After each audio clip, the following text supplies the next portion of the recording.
What's up, guys? Happy to be with you for another week here with the Brad Man and ready to launch into a topic that has just kind of come up in our lives I think it just has come up in general and through our life, but we definitely are seeing evidence of this in a lot of different ways. And Brad Man he reads all the time now.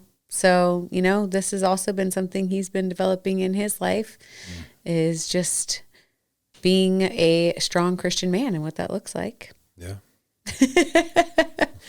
So we're going to talk about soft Christianity.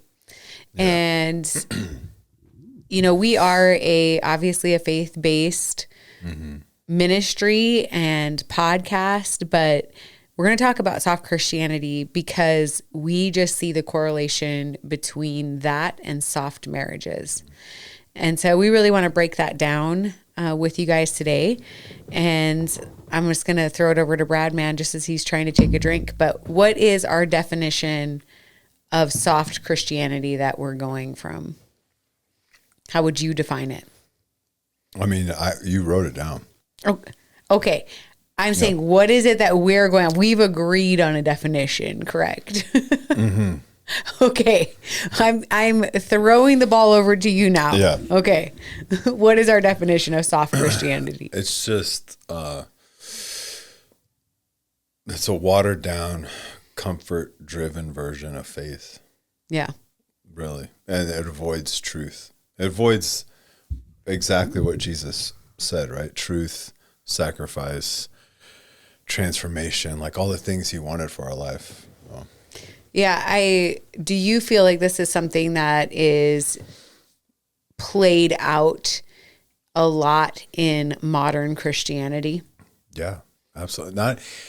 I mean, the book I'm reading is so funny because, I just finished it, but it was written in 1988 and it doesn't talk about soft Christianity necessarily. It doesn't put it out that way. The term, yeah. Yeah, but it discusses then 1988. It still holds true today. And the big thing it's a weird topic in the sense of we say soft Christianity. That doesn't mean someone's not a Christian. Mm. You understand what I'm saying? So it's like, it's just like, let's take it to physical world, right? Like a soft man doesn't mean he's not a man, right? It's the same thing with this. Like if you're a Christian, you decided, Jesus is my savior. You've committed your life to him. You believe that he died on the cross for our sins, that he rose 3 days later, that he's living, you believe that, you're a Christian, right? You're saved. You're waiting for this time outside of this world we see, right? For eternity, which boggles my mind every time I talk about that, eternity. So even in this book, it doesn't talk about it's not talking about non-believers. Mm-hmm. That's really what this is, right? We're not talking about non-believers right now. We're talking about soft Christians. People who proclaim the name of Jesus. Yeah, and even in the definition where it's this watered down, comfort driven version of faith that avoids truth, sacrifice, and transformation. You can be a Christian, right, and avoid those things. I mean, you can't avoid truth the whole time, right? Because then you're not really a Christian, right? But you could live a comfort-filled life. An attempt at it, yeah. Yeah, and, and transformation can be, minuscule transformation. Mm-hmm. Just enough that it's yes, I believe in, I follow Jesus. It's like that I want to without a lot of action behind it. Yeah, and you could just, I think the problem, and even in the book it talks about this, it's just, no one wants to push themselves to the next level, right? They say they do. Right? We talked about this with courage, right? I'm sure we'll talk about it as we're, discussing all of this. But you brought up something with courage, and I was like, yeah, it's easy to say that you're courageous or that you have courage or that, you feel this feeling of like, oh, I could be courageous, right? I can't even remember the context of why you said it. Yeah, because I'm reading in a book and it said Pilate was merciful until it cost him something. Yeah, well, and that's what until it was a risk. Then when you were talking to me about it, I was like, yeah, everyone says they'll be courageous in this situation or they have courage until it's time to write the check, right? And then when it's time to write the check, all of a sudden it's like, well, where'd all that courage come from that you talked about, that you thought you were walking that walk, and it's the same thing with this, right? It's this soft Christianity. Why in the world would you want to walk around being a soft Christian?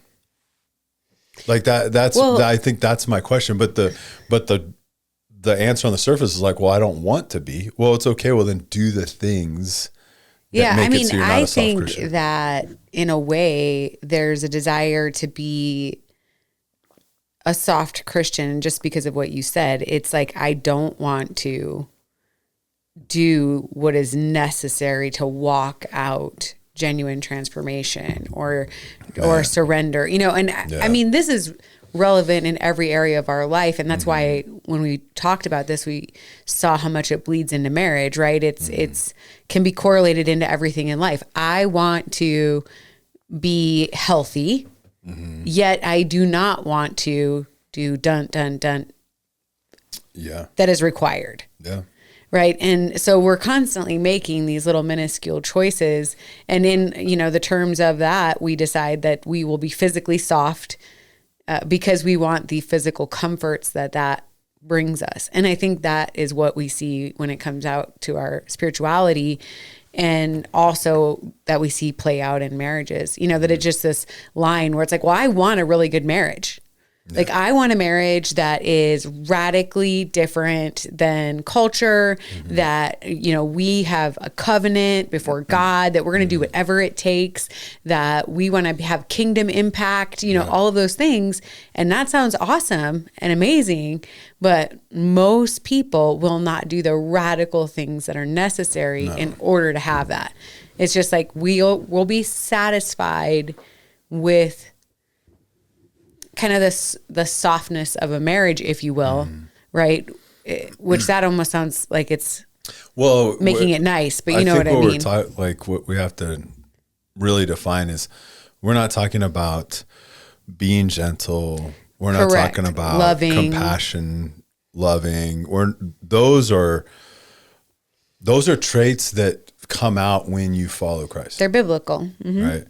That's not what we're talking about. So I think soft has gotten, miscued in the way that people define it, right? Even when I said earlier, like, a soft man doesn't mean he's not a man, right? So, and you know how much I think the word, or the phrase toxic masculinity is wrong in and of itself, right?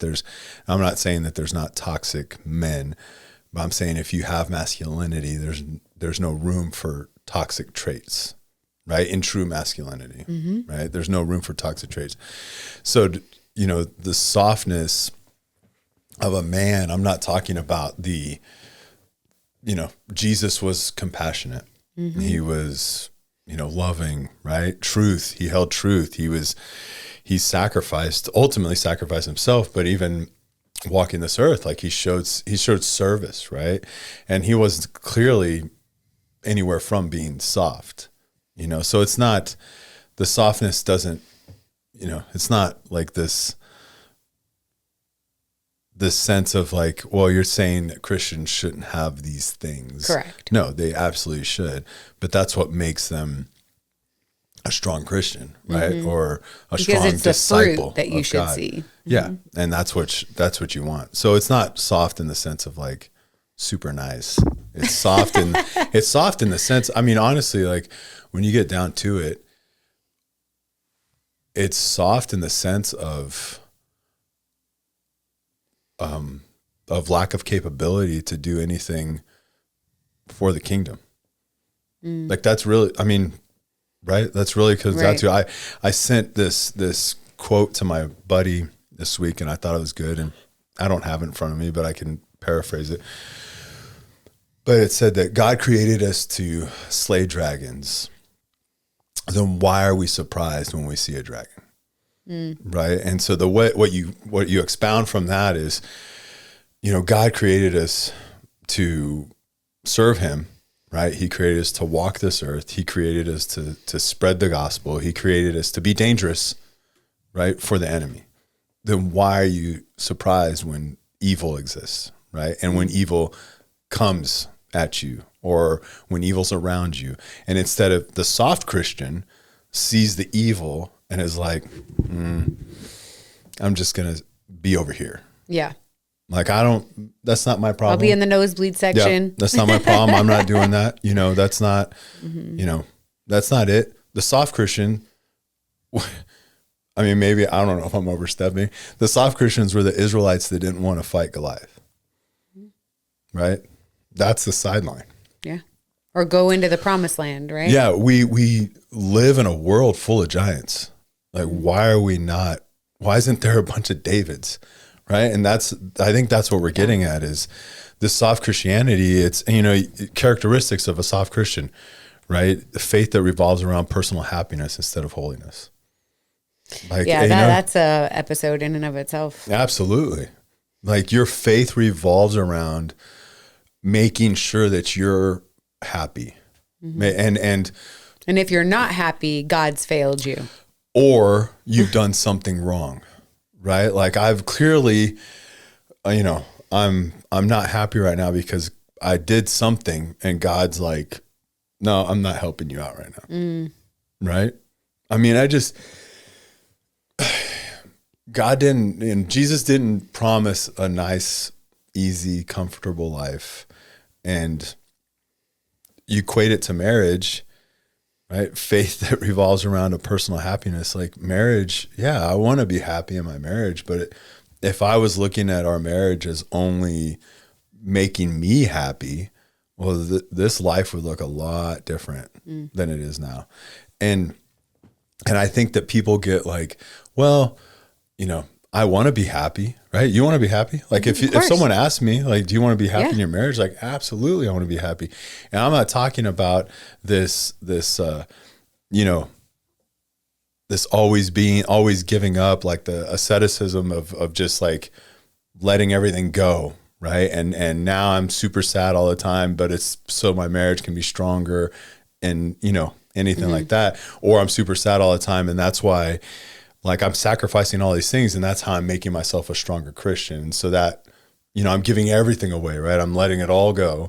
So then I could just sit here and be a strong Christian. And in actuality, that's not at all. Like, Jesus wants us to take this life as it is, like, full, right? Live it to the fullest in every aspect. And so, yes, it's going to make you happy.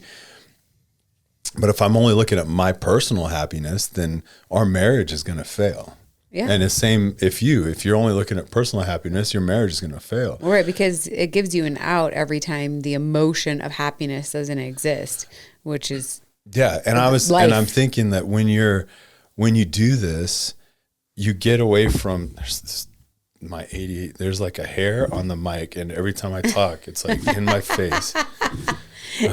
That is definitely my hair, because Brad Were you over here?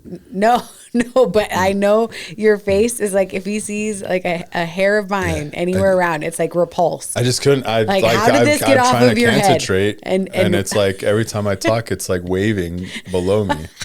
I think I got it off. Well, thank you, Jesus. No, what I'm talking about is I don't look at sacrifice in my.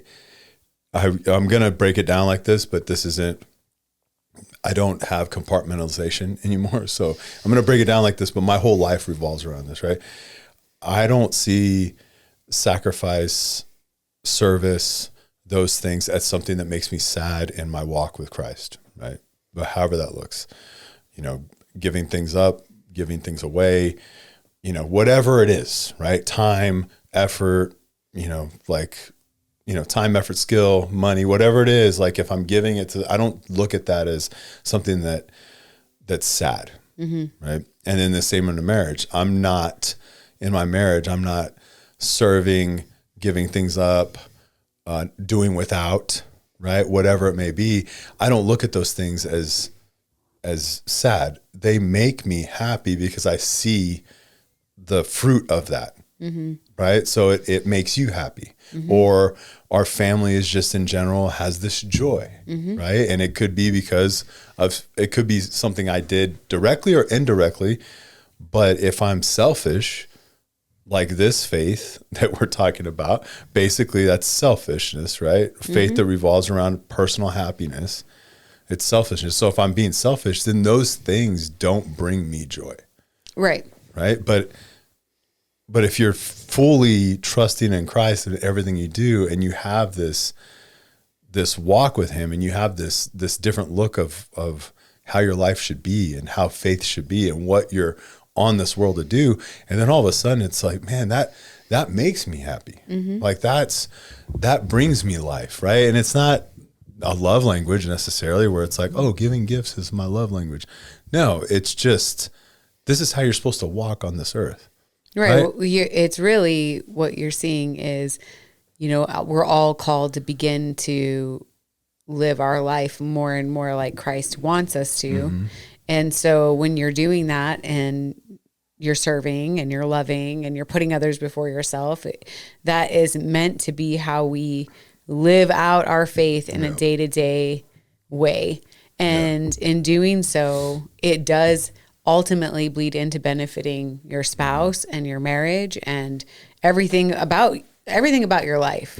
Right. But it definitely, when we have that switch that says, I'm not happy, I have an excuse to walk out on my marriage or have an excuse to not follow God, like all of these things, like this is why it drives me nuts when I see this, like, follow your heart messaging that is just everywhere. Cause I'm like, oh man, like following your heart will get you to all the places that you ultimately never want to be. Absolutely. Cause we are inherently sinful people. No, absolutely. And if you're seeking the kingdom first, if you're doing those things, then your heart's desire starts to become what he gives you. Yeah. Right. And so, if I wanted to follow my heart, so for me, the switch up is I'm following Christ's, path in my life, right? I'm following what he says to do. Then my heart posture is going to change. Absolutely. And I'm not, I'm never going to say I'm following my heart on this because I think that's just weird to say that. But my heart posture changed, and my heart posture is for what God is wanting me to do. Absolutely. And so then I'm making decisions based on me seeking him first versus my selfish reasons. And so then it's similar, but it's just a fun, the story we had about when Gage came to our room in the middle of the night and was like, I need to get to Dallas and drop this off. And I'm like, you're not going anywhere. And he's like, well, pray about it. And I'm like, I don't have to pray about this. Like, God has placed me in this position. That's our middle son, for those of you who don't know. It's like, this is not something I have to pray about.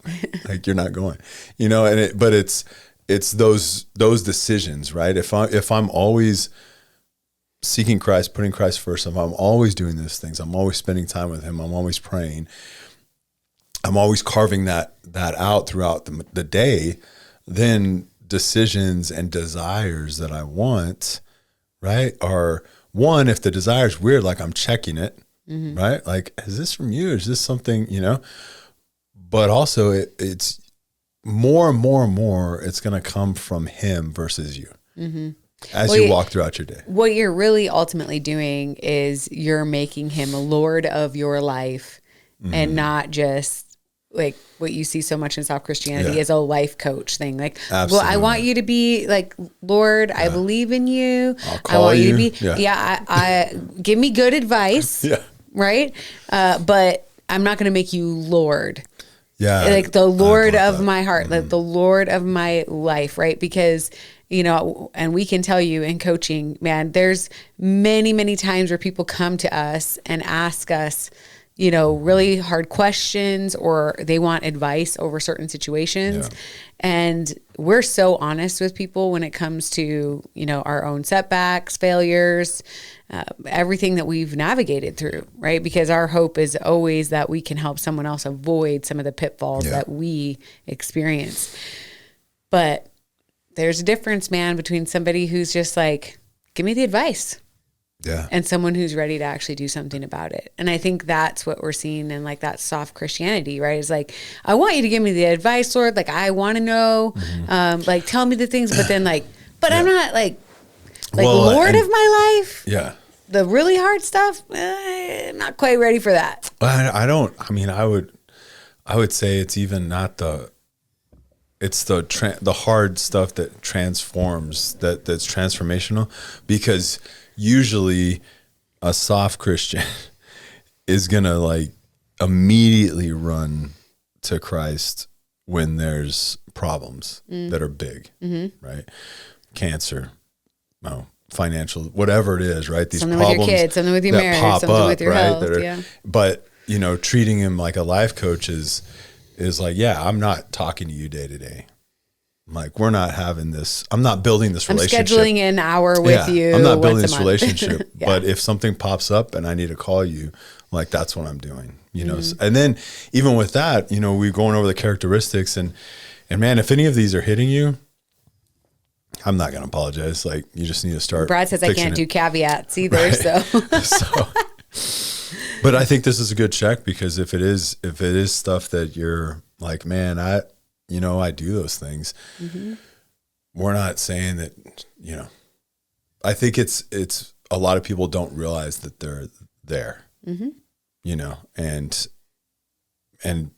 yeah, they just don't realize it. So I'm going to help you to realize if you're there or not. I've realized I was there. Yeah. Right. Like, I think if you're not doing what, spending your time doing these things, and in a marriage too, like, all of a sudden you realize, wait, what's going on? Right. Cause we were just coasting. I thought everything was good. And we're not talking about the word divorce isn't coming up in our marriage. So everything's great. Right. We still, we still getting it on. Right. Everything's great. Right. Like, all these things, it's like, everything's great. But then really deep down, it's like, man, this marriage is not that great, know? And I think that you don't realize you're there until you're there. And so maybe this is something like this episode is like, man, I'm not realizing I'm there, but now I'm kind of seeing that there's some aspects, some tendencies. I don't think that you're going to have all of these, it says characteristics, and not everyone has these characteristics, but like one of them that I think is great is rejecting correction, discipline, or conviction. Right. And I think that the word discipline, immediately everyone's like, oh my gosh, I don't want to get in trouble. But the correction, discipline, and conviction, if you're rejecting those things on any level, right? I've talked about it where if some random person that comes up to me to give me advice, or maybe I spoke somewhere and they're like, hey, let me give you some pointers, or I think you did this. Like, I'm going to take it, but I'm not going to take it because that person isn't someone that I know. I'm not going to reject like what they're saying. Yeah. Sound wisdom. Right. But also I'm going to take it with a grain of salt. Right. So, but I won't reject it, because I think that's where we get into too much pride, right? Because maybe they have some great insight. Absolutely. So I'm not going to reject it, but I'm not going to take it fully yet. You're going to assess it. Definitely need to assess it, but I never want to be, it's this kind of mantra or whatever that one of my buddies said years ago, and I've kept it with me. And like, I want to be untouchable in skill, but approachable by all. Right. So I want to keep bettering myself in all aspects of my life, right? Mental, physical, spiritual. And I want to grow those skills so that I'm an asset in every facet of life, right? And spiritual life too, that I'm an actual asset, not a liability. So that's what I want to do. But at the same time, I want to be approachable by all, right? I want to be humble. I want to have this open conversation, whatever it is. I want to be able to have people that come up to me. I think people more and more are coming up to me. Maybe you smile more. I was going to ask you, does it feel like I give off more of a personality of you can come talk to me, or is it just happenstance? Or is it just your wife starting random conversations? Or is it just that they see you with me and they decide to come on? That might be it. I feel like I smile a lot. Maybe my smile though looks forced sometimes. I don't know. I don't think it does. And I think as soon as someone starts to talk to you, they realize that you're very willing to have conversation with anybody. But, I was thinking about, you were talking about how you want to be, dangerous for the kingdom of God, right? And I think that's why this is so huge, is ultimately, if the enemy can't get you to reject God, if he can make you ineffective for the kingdom of God, that's just as much of a win, right? And either personally or in your marriages, here we have so many marriages that are just getting by, surviving. And in that, right, you just become satisfied with survival. And there's no kingdom mission or mindset or impact. It's just both of us trying to live out our version of happiness and or just deal with one another and life, right? Yeah, I think so. The book I'm reading, it's called, or I've read, right? I need to make sure I'm going to say it right. It's called The Spirit of Disciplines. But I think you're kind of hitting on it. And I think this is where I did too. I never looked at it this way, right? There's these core spiritual disciplines, right? We should have fasting, things like that, right? That we are called to do, right? Jesus says when you fast, right? That we're called to do these are, considered the norm of disciplines, right? And then in this book, he starts explaining, different facets of disciplines, as far as like there's oh my gosh, I'm like totally blanking out on it, but he puts disciplines in two columns, right? One is a column of abstinence, and the other one is a column of something else besides abstinence, right? And abstinence sounds like, oh my gosh, what does that mean? But there's all these various factors under that, right? But something I think was crucial that he mentioned in this book was, when you start following Christ and you start really, going all in, right? Not being soft, you're just going all in on this. All of a sudden you start seeing that these spiritual spiritual disciplines, not these specific, but spiritual disciplines in of itself, can start becoming other things, right? So my marriage is 100% a spiritual discipline. 100% is, right? It's teaching me humility. It's teaching me truth. It's teaching me intimacy. It's teaching me how to be emotionally connected. It's teaching me all these things, right? Like, and that equates to my relationship with Christ, right? It's teaching me how to be more of a communicator, how to be more emotionally connected spiritually, how to do these things. Like chasing after my relationship with Christ is the same I'm chasing after you. I could be a Christian for 50 years, but I'm still going to chase after him, right? Because we're never going to, on this side of heaven, right? We're never going to know all the things. We're never going to fully grasp him, right? I can try to fully grasp you, but like we've said in other episodes, like I have to continually pursue you. Just because you said I do, and we get married and we build this family together, and we've decided we're never going to say divorce and we're never going to do these things, and that makes us somewhat strong, right? But it doesn't matter how long I'm with you, I have to keep pursuing you. Just like I have to always keep pursuing Christ. There's different levels, right? Like I'm not pursuing him in the sense of like, I'm not sure if you're true. Like, I don't know about this Jesus thing. No, that was before, right? Now I'm pursuing you on a different level. Like, I don't know. Help me understand. What do you require of me? Help me understand what eternity is. You know, like, I don't know, right? But Brad's like, eternity. Yeah, could you just like break that out for me? No, but you're constantly pursuing, right? So I've learned so much about you, but I'm continuing to learn more about you. That's because I'm constantly pursuing you.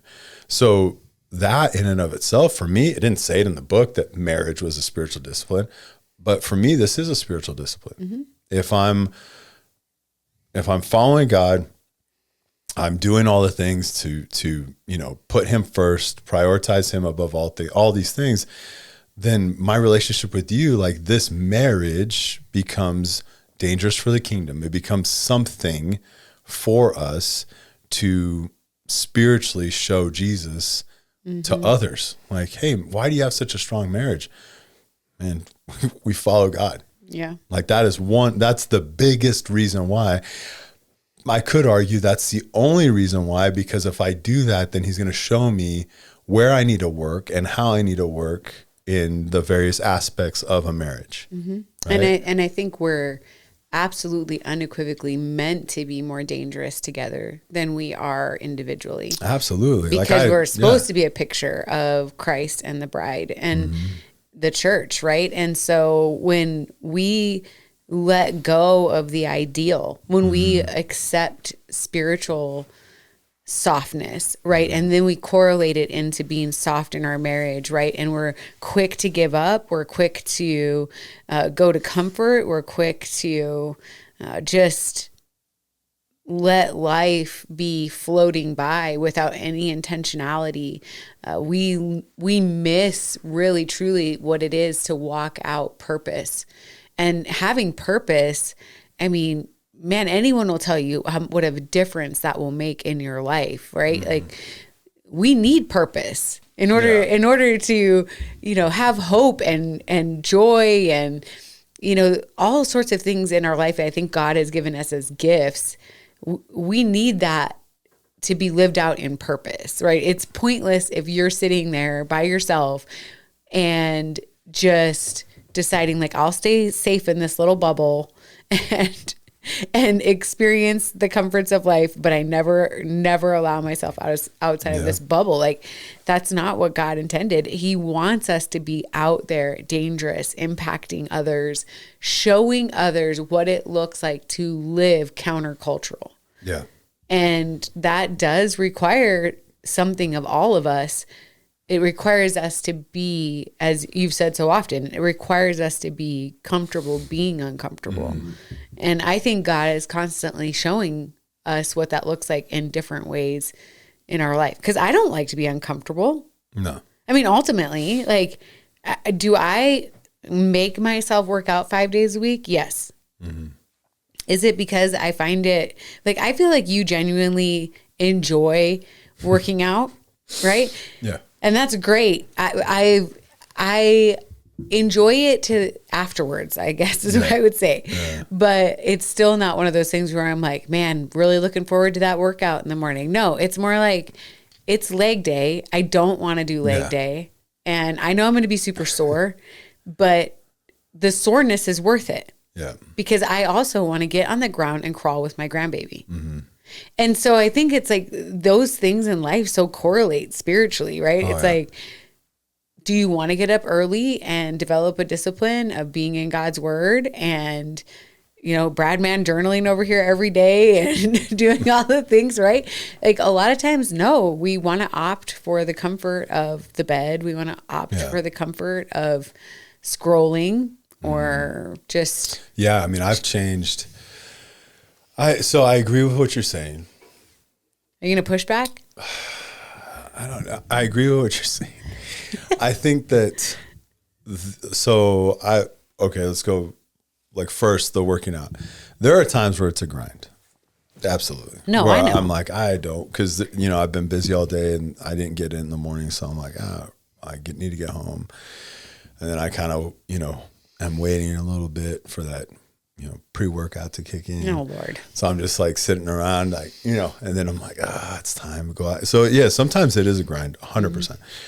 I do enjoy working out, but it's something that's been part of my life for I mean, since middle school, Yeah. right? When I was always forced to because I was playing football, but it's just something that developed, right? And there's been times where I, don't really, whatever, but overall, no, I do enjoy it.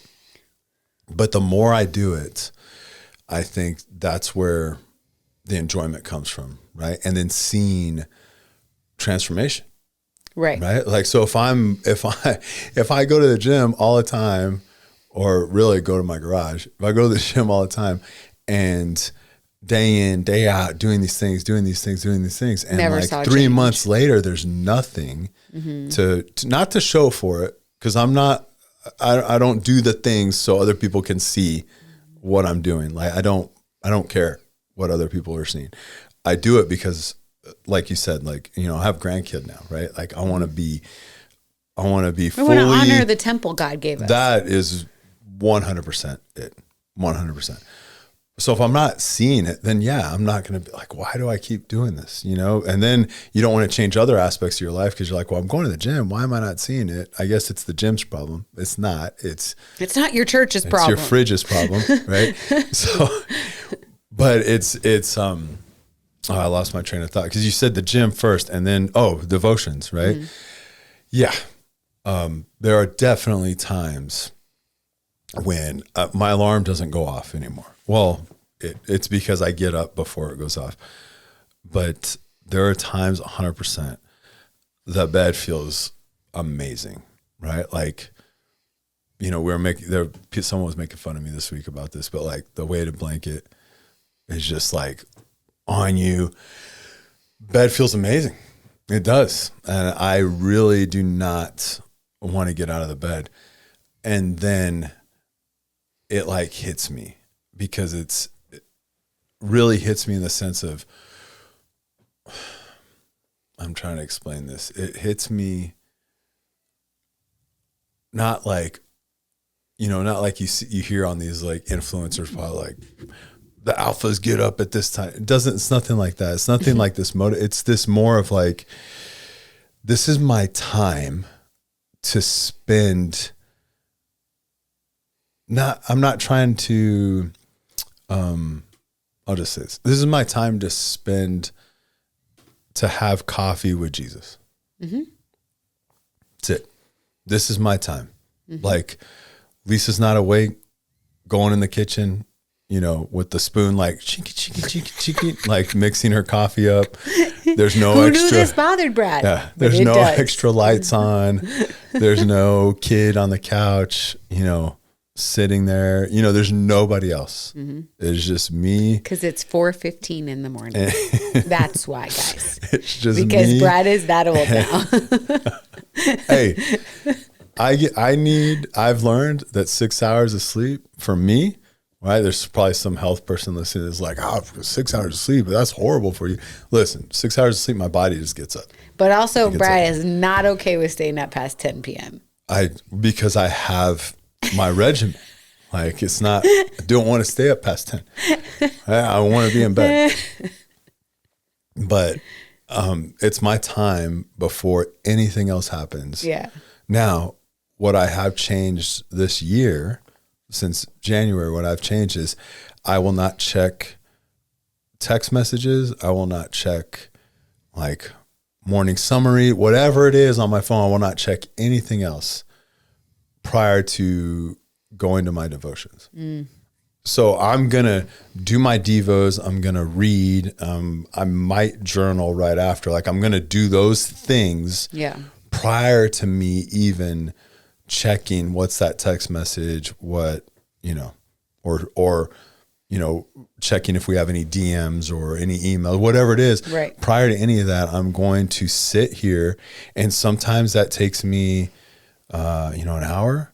Sometimes I look at the clock like after a while, and it's been almost 2 hours, and I enjoy that. I'm like, I look at that not as an accomplishment for myself, but I look at that and I'm like, man, I didn't feel like I was there that long because I'm trying to soak in, like, I'm truly like, what is this? Yeah. Like, I want to learn. I'm going through Ecclesiastes right now, and I'm like, I don't know Like, what? Are you serious? Like, what's going on here? I do not know. Oh, that's good. But what are you saying here? Right? Like, I don't get it. So, but I'm trying to eat. I'm trying to eat. I'm trying to get all this in. And my day is going to be better because of this time. Right. And then, so in my marriage, when I'm with you doing something, I don't look at the clock. I don't look at these things. I'm not bound by, what time is it? What, we have to be here this time. We have to be, when we're together on a date, like, I'm not worried about, what time it is, unless we have to go pick up our other son somewhere or whatever it is. Right. But I'm not sitting there like, man, we've been here 20 minutes, how much more are we going to stay? It's, I want to spend time with you. And that's going to make my marriage better. Like, it's just about building relationships. The soft Christian, the core mindset of the soft Christian is, if it's hard, it must not be from God. Right. That's really all the characteristics we've listed, and there's more, right? But all of those we've listed, basically, if it's hard, it must not be from God. And so it's a skewed vision of even what Christianity even is. Yeah. And I think that's an interesting thing to bring up because, recently I've been hearing a lot and reading a lot, but we really do a disservice to people when we represent Jesus as soft in the definition that we're talking about. And that, okay, you just believe in Jesus and you're going to go to heaven one day, right? And there's like this truth that's there, but we don't talk about we don't talk about the transformation, right? The sanctification process of walking out faith. And it's often the exact same way in a marriage, right? So many people go into a marriage and they think like, we stood at the aisle, we said, I do. And you said that, and I said this, and now we're going to be happy. It says, happily ever after, right? Like, that's what it, and they're like, no, it doesn't say that. And it's the same way with faith is, there's this element of knowing that we're called to know that when you make that decision to say, Jesus is Lord of my life, you will experience hard. You will die to self. You should be doing that every single day. So your, inherent sinful desires, right? Your love of self, your pursuing after things that are not of God, right? The Lord wants to wreck those things out of your life, right? If you really want him to be Lord, you lay those things down. And it's like this daily process of saying, oh, okay, this is what I want, but that's not what the Lord calls me to. Yeah. And we're never reaching that perfection. No. We're never getting to the place where you should stop doing that. I think that's the key. It's opposite of soft Christian, right? This strong Christian or hard Christian or whatever, however you want to say it. But if I want faith that's like this faith that's rooted, right? This unshakable faith, right? This steadfast faith. If I want that, man, I have to work. Not that works, I'm not saved by works. It gets you to heaven. Yeah, and I'm not like I have to do this work so I have this. No, it's training, right? If I want a faith that is immovable, if I want this faith that can move mountains, if I want this faith that is this mustard seed that's going to grow into this tree, if I want this faith, then there's things I have to do. It started with me, for me personally, right? It started with this side of the road moment. And from that point on, I have to keep doing something. Right. You're moving a direction. At that point, like I ran back to Christ. Like, yes, you're my Lord. You're the one I want to follow. If I would have died the next day, I would have gone to heaven, right? I would have spent eternity with him. The goal that I've talked about in so many episodes is the perspective shift of like being a Christian. The byproduct is you get to spend eternity with Christ. Like that is a huge part of it, right? That's a huge byproduct of turning to him. Yeah. But also like, what does he want you to do on this earth? Not just walk around and wait till you die, right? Like he wants you to do things for him. He's giving you a treasure to do something with. And marriage is the same way. When we said I do, if I want a strong marriage, it is work. There are things I have to do. Like you cannot find a strong marriage and those people are just like, oh no. You do you, I'll do me. Yeah, we're good, right? It's not really a strong marriage. And maybe someone will argue with you, right? Like, no, we have a strong marriage. Like, well, we can dig into this. I don't really think it is. Like, not if you're not doing anything about it. Like, we have to constantly want the strong marriage. We have to do the things to make that strong marriage happen. And die to self, right? Absolutely. If I want strong faith, there's things I have to do. I need to study the word. I need to be in prayer. I need to fast. I need solitude. I need silence. Like these are things that I need to do to quiet the world around me so that I can just spend time with him. Lord, what do you want me to do next? Where are my next steps? What's the path you're laying out for me? How can I help Lisa? How can I strengthen this marriage? How can I do what you've put me on this earth to do? How can I be a better steward of my body?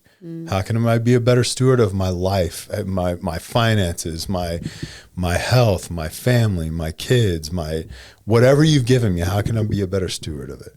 Like I can't build the strong faith I need that can withstand the winds and the rains and all the evil and the storms that are gonna come. You're not gonna avoid any storm in your life. They're gonna come. How can I still be there through the storm? How can I still do these things? It's because I have to clean on him. But how can I do that? I need to build my faith, knowing that no matter what happens. There's this part in the book, and I wasn't gonna read it because I didn't feel like it was really gonna go, with what we're saying, and I don't even know how far back I go because it's kind of like a lot. Maybe I could read fast. I don't know. You don't have your readers on right now. I brought them. Okay. Brad gonna break out the readers, guys. Watch yourself. Watch yourself. Okay. Looking good, baby. Looking good. So in here, it's talking about faith and the faith that we should have, right? It says, this faith and discipline yields a new humanity, one for which the Lord is my shepherd, I shall not want, or our Father who art in heaven, right? Like this exulting, does not express a resolve, a hope, a commitment, but a vision in whose firm grip Jesus's people live with abandon. Their vision is one that regards worry about Their vision is one that regards worry about what we will eat or drink or wear as completely pointless. The natural thing for them is to be careful for nothing, as in Philippians 4:6-7 says, but in everything by prayer and supplication with thanksgiving, let your requests be known unto God. And the peace of God, which passeth all understanding, shall keep your hearts and minds through Christ Jesus. People of this new humanity are not afraid, even if the world blows up and the mountains crumble into the sea. Psalms 46:2. Living is Christ, dying is gain.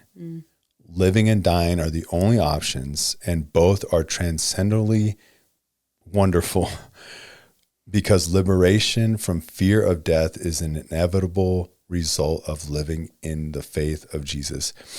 This is the faith I'm speaking of. And I thought that was so powerful because in order to have that faith, you have to study, you have to train, you have to spend time with him, you have to dig in, you have to trust him, not just reading, I think there's, and even in a marriage, I just saw a clip of the actor Tim Allen, and he was talking about the Bible. And I didn't get to see the end of it. It's just a clip. I don't know where the context was coming from. I don't know if he's a Christian. I have no context at all. But he said someone told him, just read the Bible. Just read it. Don't try to understand everything. Just read it. Right. And he did. And he's like, I'm getting through book after book after book. And he's like, it started to transform me. Right. And I think that's a great point. I think there are times where if you're not doing this, you need to just open the Bible and read. Right. Kind of almost like what I'm doing with Ecclesiastes. I don't get all this. I don't even understand like what you're saying right now. Like it's the opposite of what it says somewhere else. Right. We're getting into that. There's a lot more explanation behind that. But anyway, I think there's a time to read like that. But then as you grow in your faith, as you grow in your walk, then there's a time to go, okay, I want to read Romans and I want to dive into it. And maybe I'm spending 2 days on one chapter, or maybe I'm spending 2 days on a verse, right? But I want to know this. I want to like dive deep. I want to understand it. I want to be able to speak on it. I want to be able to have it written in my heart. Like I want whatever Jesus can give me, right? I want it. I'm going to read other commentaries. I'm going to get a book, right? That talks about certain disciplines. I'm going to do this. I want to do these things. I want to know more.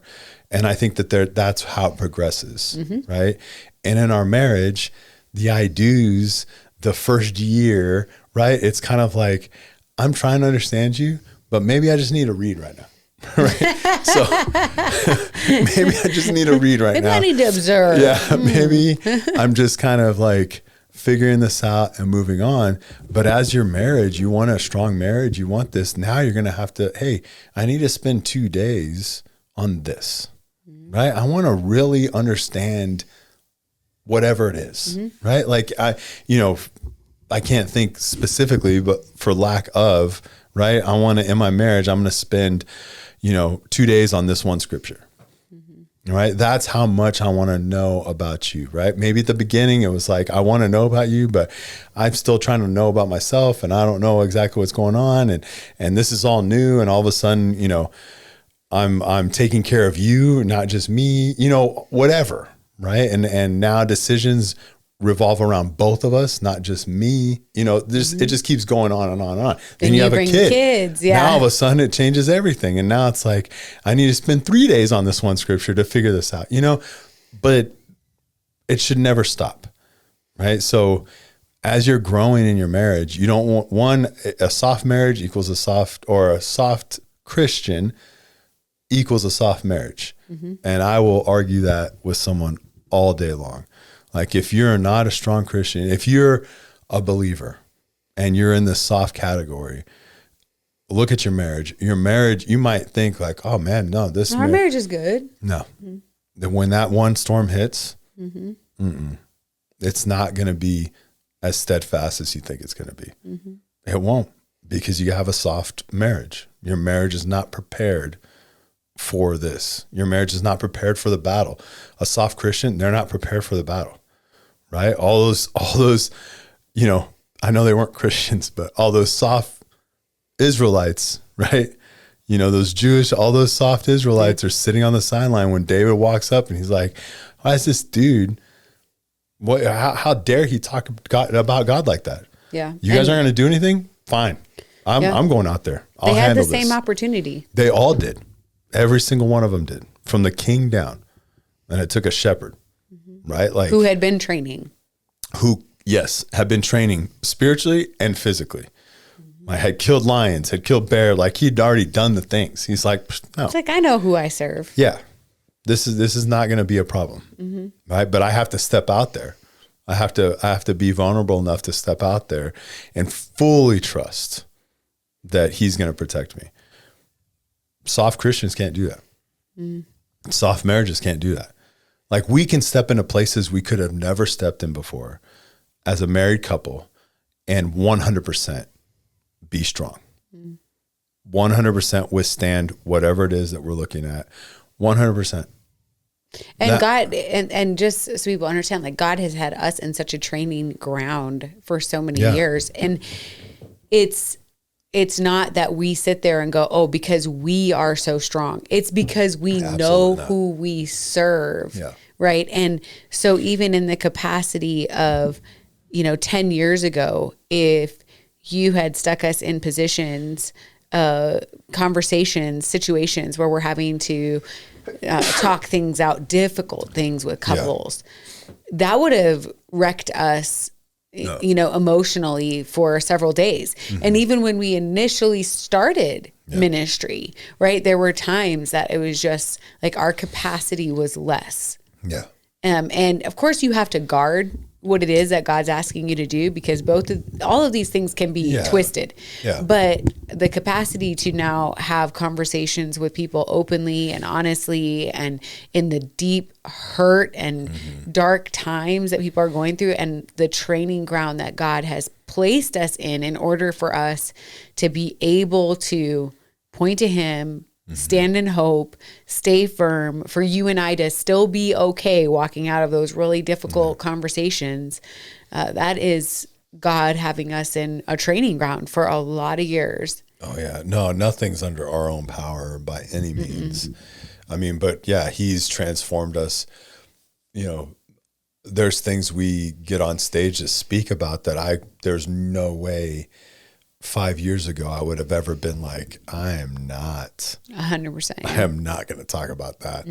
Like, there's no way I can't do it. Right. Like, I don't have, like, not going to say it.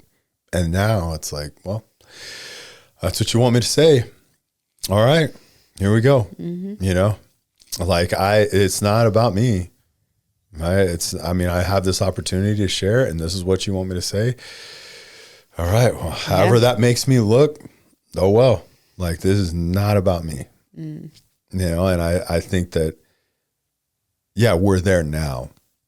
So because of him, this isn't because of, we've gone and done X amount of things. No, it's because the work and the time that we spend prioritizing our walk with Christ above all things, and the training he's put us through, and the experiences he's given us, and the opportunities he's given us, that has made us, in who we are today. Yeah. And that, man, that constant training that God has of trusting him and being trained, it isn't the easy stuff, but it is the things that help you to live out kingdom purpose with your spouse. And I will say that is so fulfilling, to know that God has a purpose for your marriage. He has a purpose for you, and that you get an opportunity to figure out what that looks like. Because it's never going to be the same, right? It's never going to be, your purpose is not going to be the same as Brad and my own. It's different. And that's how personal God is. And I love that so much. Yeah. So what were you going to say? What were you going to say? I stopped you right there. I was going to say, what would be the challenge for the week? No, I mean, I don't know what the challenge would be. I was just going to say that, at the first, doing these changes first is going to be hard, and it's going to be challenging. You're going to feel the grind, but then it's going to be this point of, like, I am longing to do that. Right. When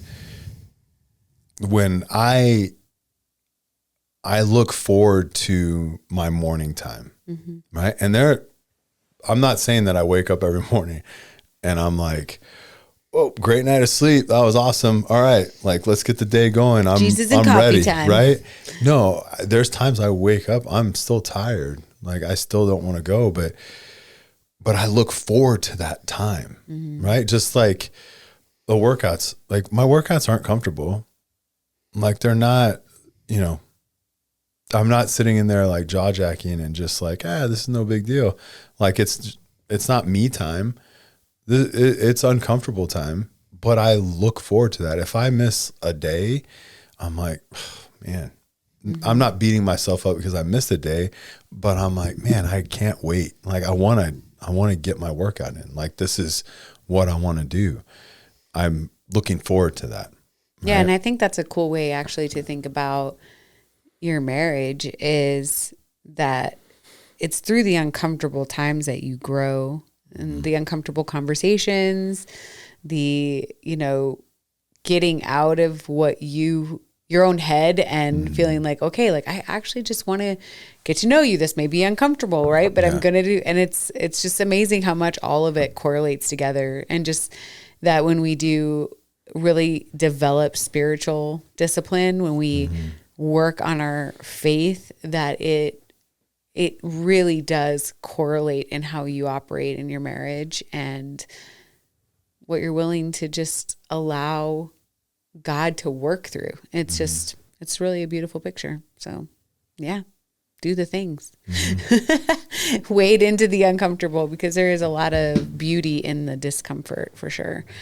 And we don't want soft Christians or soft marriages. No. All right. We'll see you next week.